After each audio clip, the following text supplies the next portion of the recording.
Welcome to another episode and a new season of The Quantum State. So this year, AI took the spotlight, but a little bit more quietly, quantum and even post-quantum cryptography made some serious strides. So we're here today to talk to the founders of Radical Semiconductor, BTQ's latest acquisition. I'm Anastasia Marchenkova, and I'm joined by my co-host, Gavin Brennan, who today was announced as the Chief Quantum Officer at BTQ. Anastasia, nice to be here. So Zach, Sean, Ann, and Kat are here to discuss their cryptographic hardware and what the recent acquisition by BTQ means for the future of post-quantum computing and security.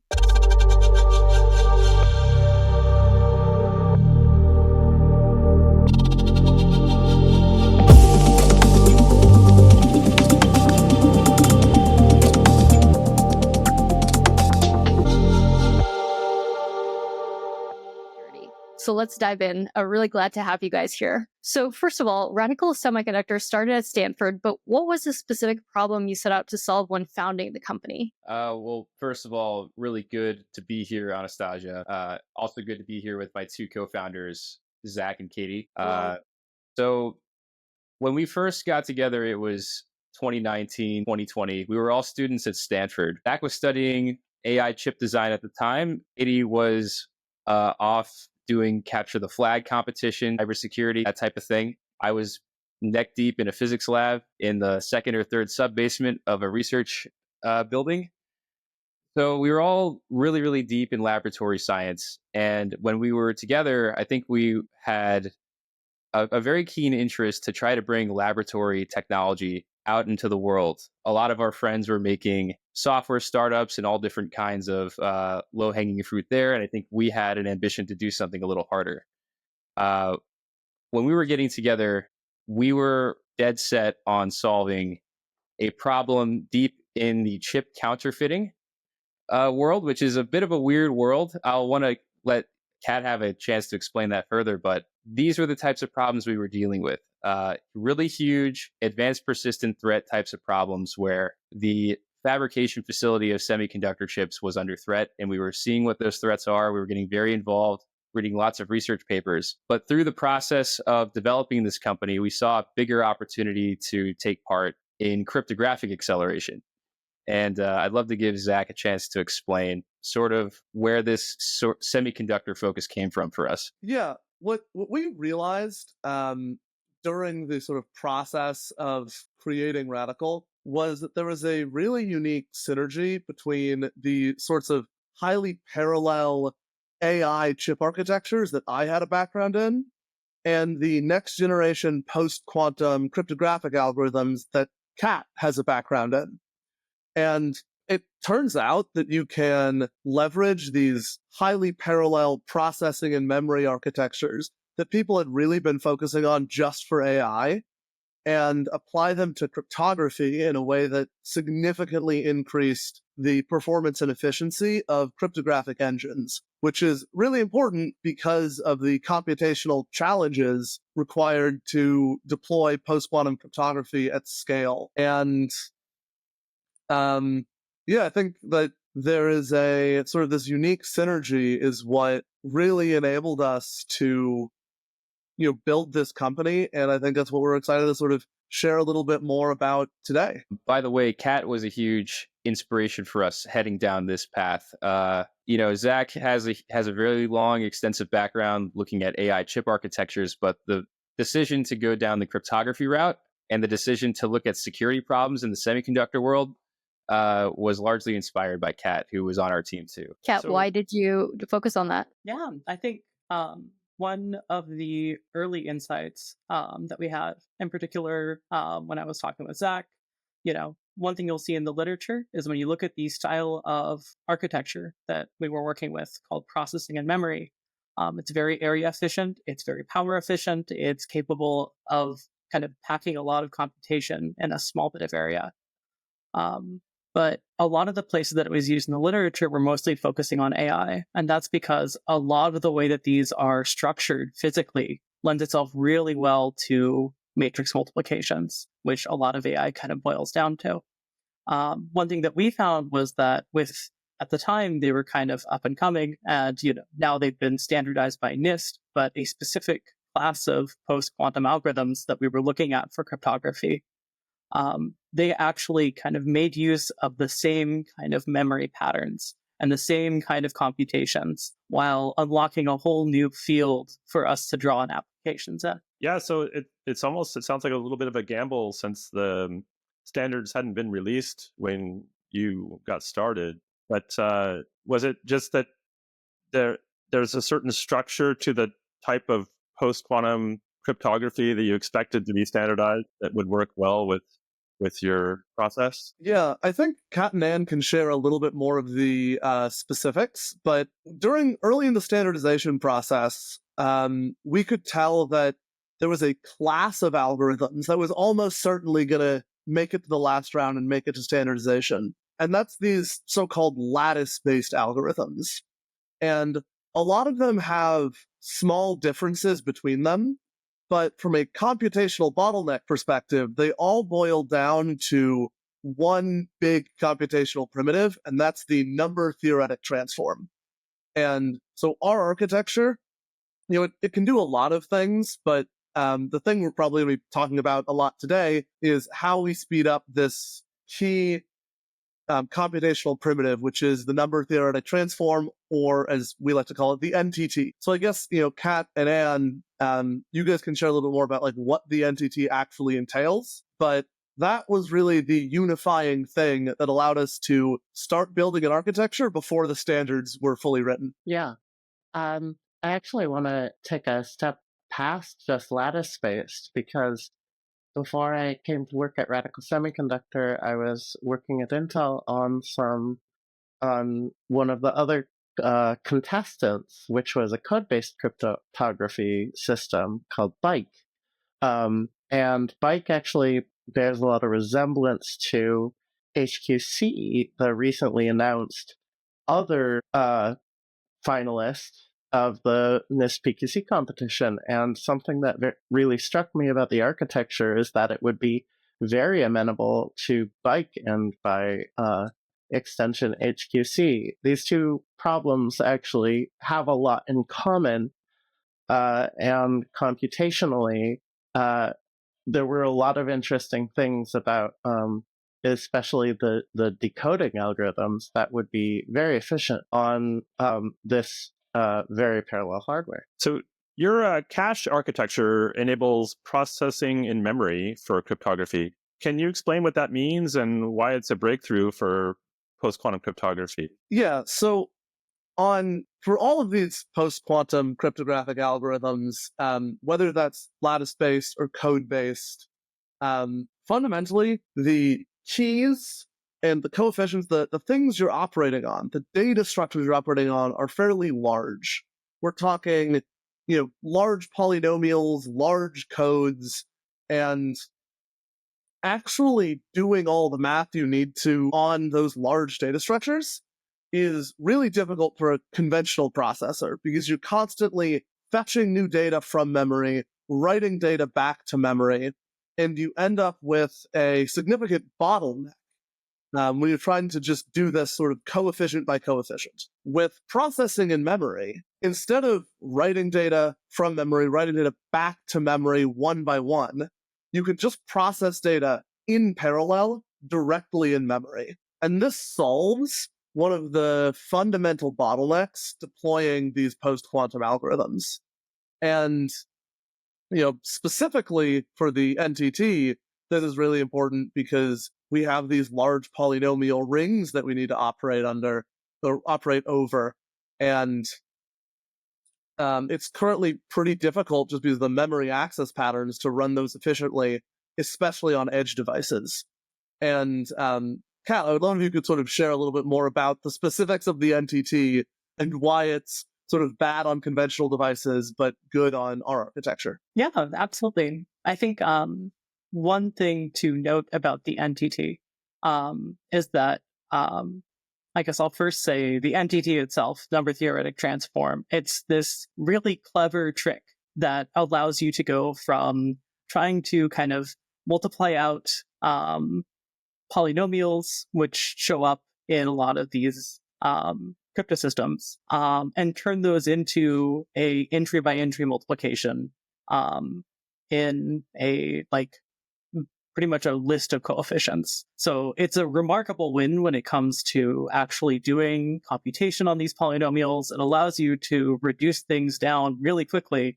But you can kind of think of it as like it's the one expensive computation that you need to do kind of up front to get you into the space where you're able to kind of do these efficient computations. So the number theoretic transform, the problem with it is that it has this really branching structure. So what comes down to is you kind of take, a list of entries in your inputs. These are the coefficients of the polynomial. And you kind of split that in half and you operate on each half. And then you split it in half again and operate it on it. And this is actually not very new. The reason the name of the NTT is very similar to the fast Fourier transform. And in fact, it's kind of the fast Fourier transform in disguise, just over, a different kind of set of numbers. So this is kind of a classically difficult problem to handle computationally. And so it seems as though there wouldn't really be a lot of free lunches to be had in terms of trying to compute this difficult operation. Fortunately, because we are working, we're able to take a lot of advantage of the set of numbers that these crypto systems use. And we're able to really cleverly add purpose-built shuffling technology that allows you to move all of the bits you need where they need to go in this kind of weird tree structure of computation. It took a lot of careful architecting and planning, but we were able to get this down fairly efficient. Yeah. I think I actually have a note to add on to that is that one of the things that makes the NTT so challenging to implement is that every one of its outputs depends on every one of its inputs. And so you can only do so much computation on a subset of the inputs before you run out of computation that you can do. And cache coherent things or register coherent algorithms that work on edge devices are still having to thrash the entirety of that memory through the bus multiple times per operation, whereas all of ours is being operated on in parallel in the memory, and this saves us all of that communication overhead. It's just impossible for a processor that can't store all of the data to do it without running all of the data through the bus multiple times. I think that's really well said, Anne. I think one thing I'd like to add that's another small point is because the sort of fundamental way we're speeding this up is by just being massively parallel. We're not being overly specialized on any specific NTT size or bit width, because we're sort of coming at it at solving the fundamental problem, which is this memory bottleneck. That means that our architecture is able to accelerate NTTs for multiple different algorithms, whether that's the ML-Chem NTT, the ML-DSA NTT, NTTs for potentially other kinds of algorithms like zero-knowledge proofs, homomorphic encryption. By tackling the sort of fundamental bottleneck, we can still be a really reconfigurable and reprogrammable accelerator that's very agile, but also offers significant performance. Yeah, so that's really interesting that you all talked about this problem set. And as you mentioned earlier, you're mentioning that you're working on bike algorithms that are a little bit different, but you were still able to apply a lot of these learnings to lattice-based. And even in PQC, there's actually, I think just recently, another one added to the approval list. But right now they're in categories like lattice-based, hash-based, code-based. There's a couple others out there that people are exploring. So even though some of them are similar, but I assume others are a little bit different. So how do you support those different algorithms without sacrificing performance or having to go back to basically, just like a classical digital chip that'll do everything, but not as well? Yeah, well, I think actually a lot of what Zach was just saying is applicable here. We aren't doing something that is hyper-specific to any one algorithm. What we have are some general computational primitives that let us do very simple operations that we then build up with software. And what I am seeing about the hardware that we built and designed is that it can do these things without modification. It can do byte for sure, and I believe it can do HQC with no problem. Some of the other algorithms depend on some very different sorts of computation, but I think something they all have in common is that they end up being a lot bigger and can benefit immensely from parallelism. And I think so in all of these cases, we have a really good ability to improve their performance immensely. Yeah, just curious on that really quickly. So yeah, you're accelerating the primitives. How much would that accelerate versus making something very, very specific? So say like if a company had the option, right? Everyone wants the perfect algorithm that's as fast as we have today. Does this method get you to like 95% of the way there, and then doing the hardware would just give you an extra 5% and that's good enough for most applications? Or is it, accelerating a little bit, but some industries might still be really interested in accelerating that to very, very specific applications? That's a great question, actually. But I think we can actually do better than 100% in a lot of cases. Yeah, so one of the typical approaches to cryptographic acceleration is to have accelerators that can perform each one of these operations that we need to do, whether there's a hash core, a core that does elliptic curves or does RSA, and maybe a core that does AES. And each one of these is implemented to perform very, very quickly. But when you have each one of them in there, no one of them is as big as an entire replacement core that uses our technology. And so if we're able to even perform half as well as one of those, our whole offering is better than each one of those smaller cores. I think that this is the sort of key idea is because we're tackling the core of the problem, which is addressing these memory bottleneck issues with a parallel processing and memory array, we can have a single core that can run all of the algorithms well, rather than having to stamp out a bunch of specialized cores to run each individual algorithm and making the entire system sort of huge and power hungry because you have all of these cores idling doing nothing while you're waiting for one algorithm to run. And a lot of the sort of secret sauce for how that works is this sort of custom compiler we've built that allows us to take many different algorithms and map them to the sort of same, high parallelism, ultra efficient processing and memory primitives.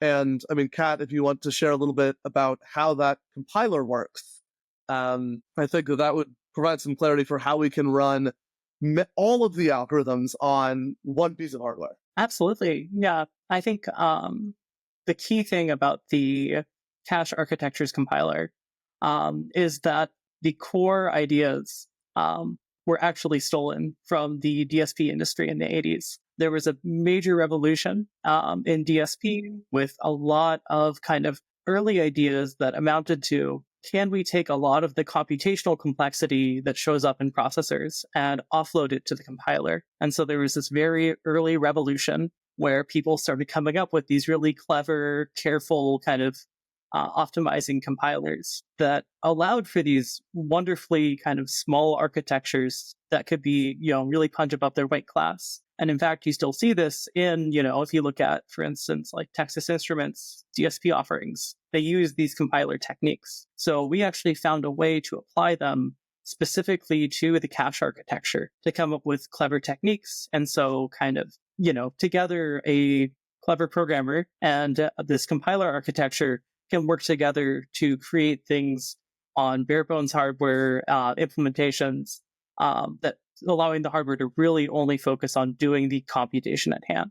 And this was a huge step forward in terms of efficiency for us. I remember having old hardcover copies of books on digital signal processing on my desk because we drew so much inspiration from those architectures.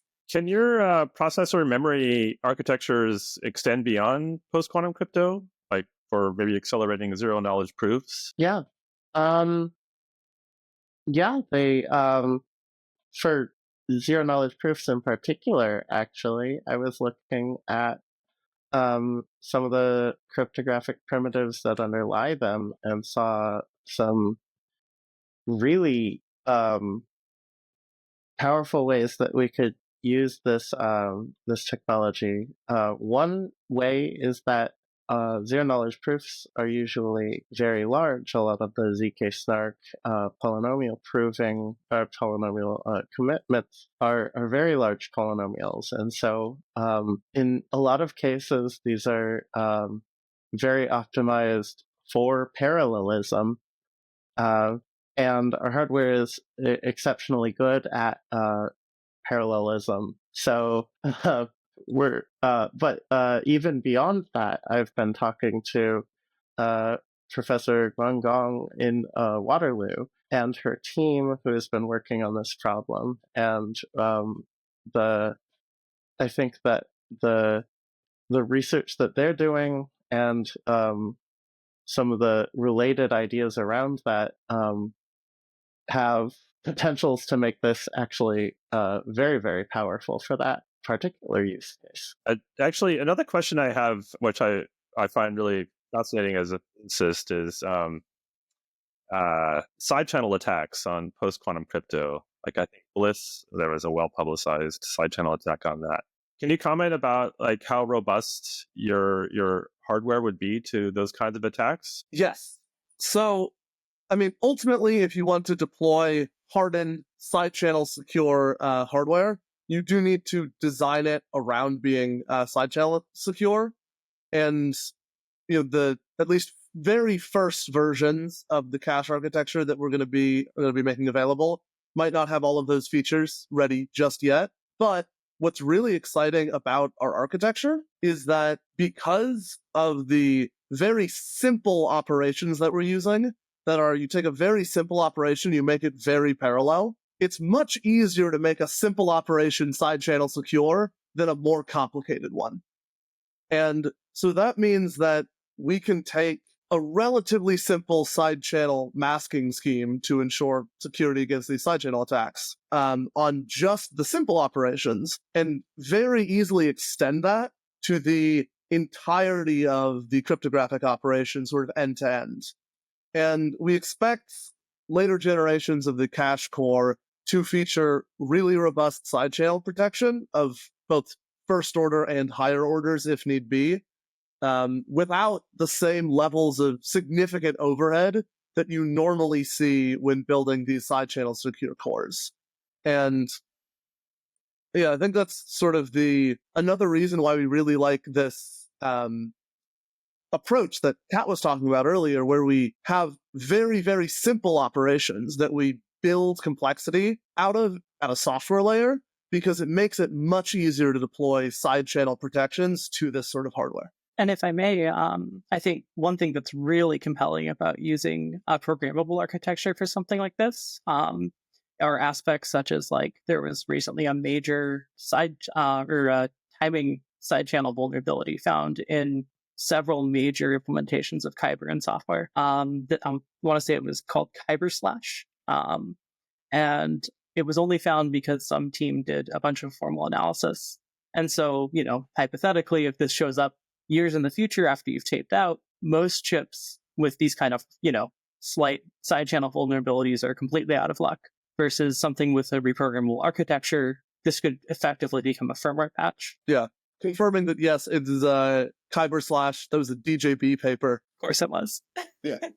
So speaking more about this attacks and security, and, there's just so many conversations going on right now about the global supply chain. So another part of your technology is that Radical developed a physically unclonable ID system. So you're actually embedding unique cryptographic identities into the chips themselves. And I think it was one of y'all's interviews as I was researching this. Some huge amount of chips are tampered with when they come to the US. It was like 4%. If you're watching this on YouTube, if that stat's not right, maybe one of you will correct me, or we'll put the link in the bottom with the correct stat in there. So how does that technology help with securing this global supply chain against these attacks, counterfeits, and just chip tampering? Yeah, it's a huge question. Well, when we first got together as a group and we were looking at ways to apply the technology we had found, this was an obvious standout problem we wanted to solve. Like, I think the number that we had quoted from that earlier interview was something like $75 billion worth of losses to the semiconductor supply chain per year. It's a huge, huge number. We even got to speak with some of the companies that were affected. I'm not going to say who, but some of those individual customers were just by themselves experiencing over $1 billion on a single product line just by counterfeiting. It was quite insane to hear that from the horse's mouth. But that should give you the kind of sense of the scale of this problem. So as we looked further into it, from a cybersecurity perspective, this is a really difficult issue because you're talking about threats that can intercept your chips at any point between when they come to you and when they are manufactured on the assembly line. We've heard of attacks that happen within the fab location itself. We've heard about attacks where you take chips in the middle of shipping them across the ocean and you swap them out for other chips. We've heard of stories about chips that you take out of the trash, paint back the logo, a different logo on the chip, and then when you receive it, you plug it in and it does something totally different. This is like the scale and complexity of what you're talking about here. So what we needed to figure out was, first of all, how do we make an anti-counterfeit solution that actually works for all chips that are relevant to critical use cases in defense, in automotive, and all different things? Some of these chips get really small. So you have to figure out a solution that works for all of that. The second thing you have to do is make sure that nobody in between when it was made and when it arrives to you is able to tamper with it at all. And one of the most common kinds of solutions for this is something as crazy as like literally coating the chip with diamond dust and scanning it with a scanner by hand. So these are the kinds of solutions that exist for anti-counterfeiting right now. They're perfectly fine solutions, but because we're talking about billions and billions and billions of individual chip units, you have to have some way to actually provide this anti-counterfeit capability at scale. So this is where you have to start thinking about on-chip solutions for this kind of problem. Hopefully this gives you a sense of the extreme pressures that allowed us to start thinking about how to make ultra small, ultra efficient crypto accelerators, because this is where it comes in. When we first got started and we were first discovering solutions here, one of the solutions we patented and started to commercialize was a way for you to burn in private keys onto the chip and doing so in a way where the fab itself didn't know what it was burning in. If you can make it so that that private key can be found and accessed from nowhere else on the entire planet except for that chip, and even if that chip were brought under an extremely powerful microscope or some other place that you wouldn't be able to clone it because it was burned in to such a degree that it couldn't be read out easily or at scale. That's the kind of thing that we're talking about. And this is actually kind of a common type of threat model that you have to talk about. This is something called an advanced persistent threat.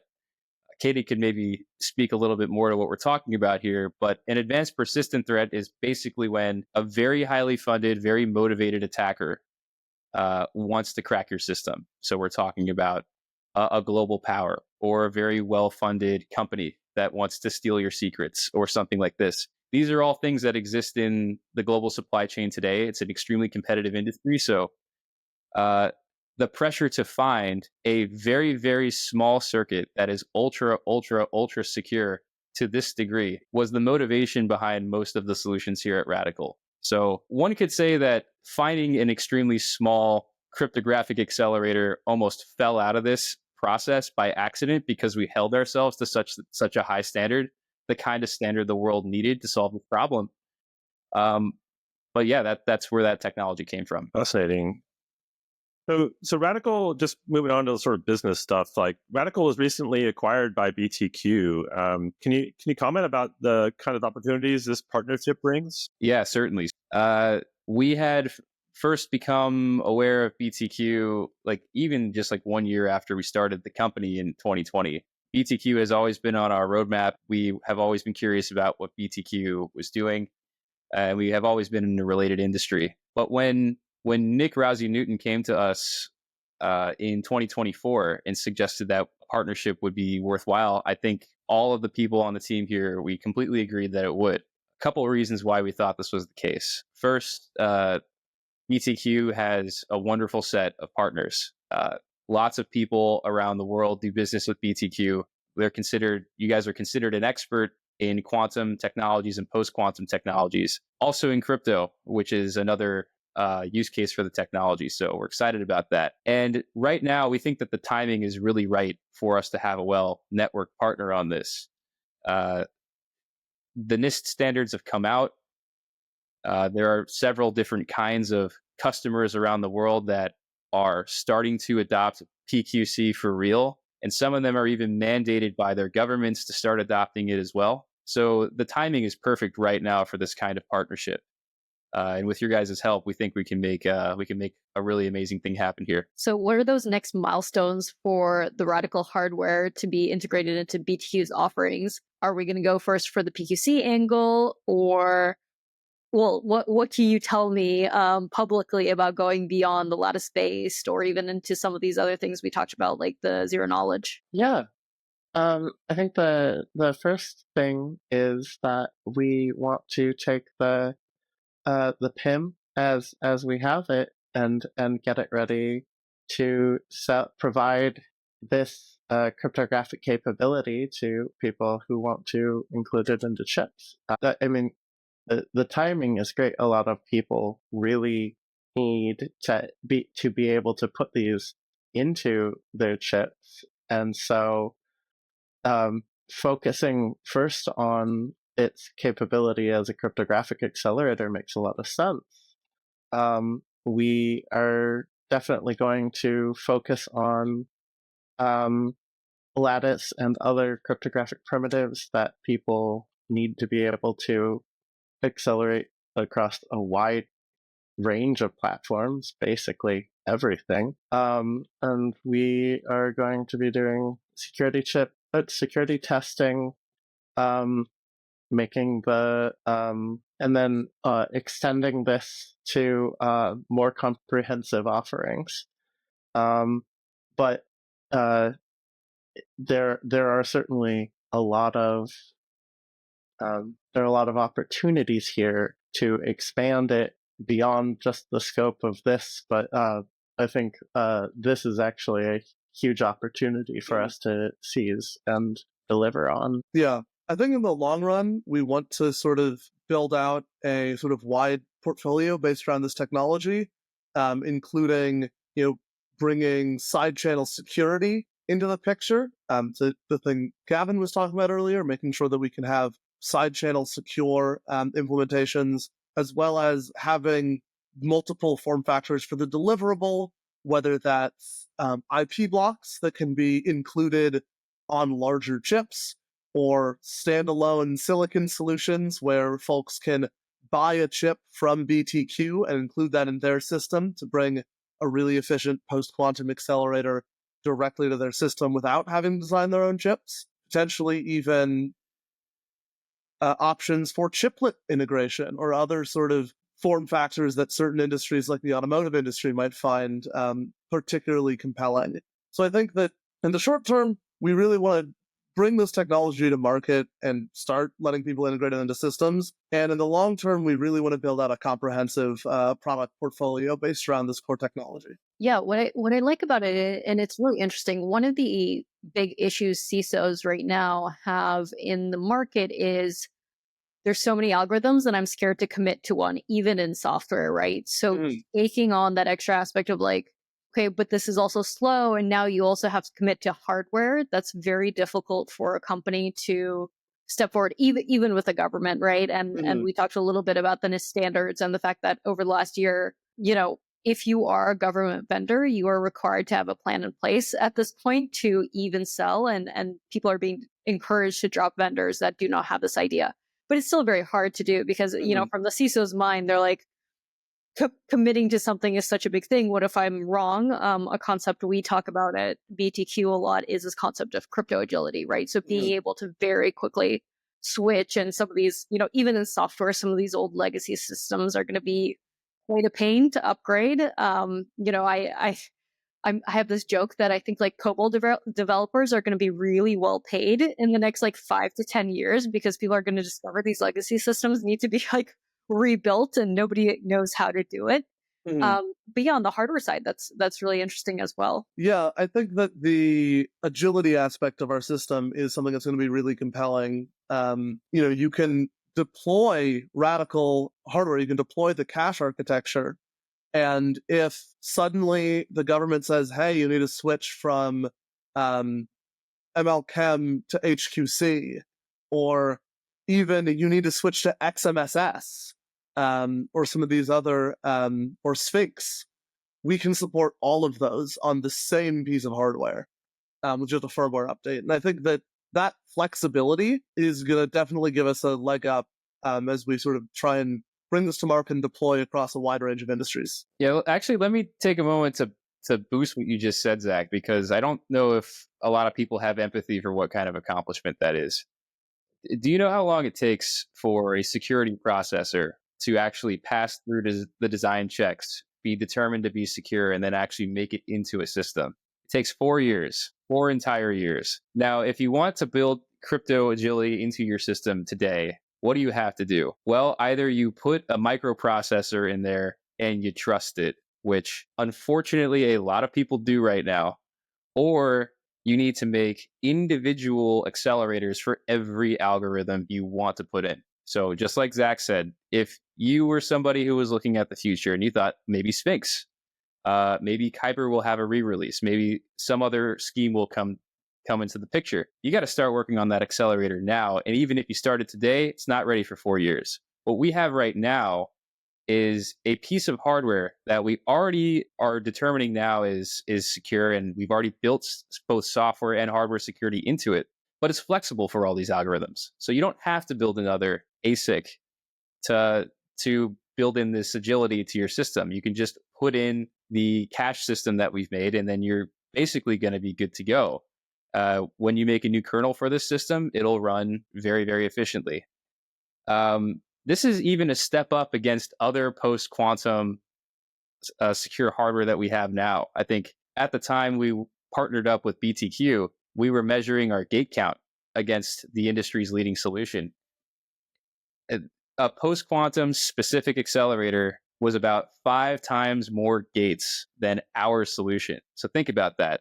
You have one application-specific post-quantum accelerator, which is 5 times larger than our ultra-flexible, smaller system. Talk about a benefit to the customer. The number one thing that these customers are really unhappy with when shopping around for solutions is just the amount of area on the chips that they have to give up to accept the solution. Tell a designer, like Zach, you're a designer. If I were to ask you, hey, give me 100,000 gates just in case I need a little extra security, I'd be annoyed. You'd be super annoyed because usually you guys are plotting out these floor plans to such a deep degree, and you're not wasting any space. To give up 100 gates for a solution is such a huge ask. So you got this really small solution. It can run all the algorithms you want to run. This is hopefully going to be the industry leading solution for just adopting hardware security. And that's what we're looking forward to. So the vision for BTQ is to secure potentially billions of devices against quantum industries. Do you think we'll be first to adopt quantum safe chips? So we already know now. We've been speaking with customers and we've been doing our research. Right now, the automotive industry has been the industry that has stepped up to adopt post-quantum first. This is for a variety of reasons related to how long a car is on the road, to all the different wireless technology that goes into cars, also simply just how critical it is to have security in these types of locations now. They're the ones who stepped up to the plate first, but there are many other places that are starting to really consider adding post-quantum to their devices, and maybe Anne could extrapolate on what I said. Sure.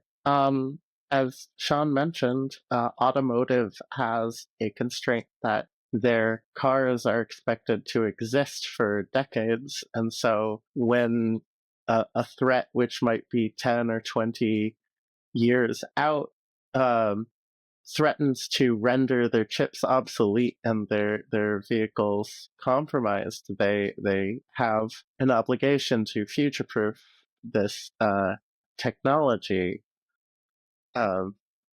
And I think that a lot of other manufacturers have looked at this, silicon manufacturers have looked at this problem and said the same thing for customers in industry and manufacturing and sensing in smart factories and all sorts of remote deployment applications or other things that aren't easily serviceable or products that are expected to last a long time. People have already started to come on board.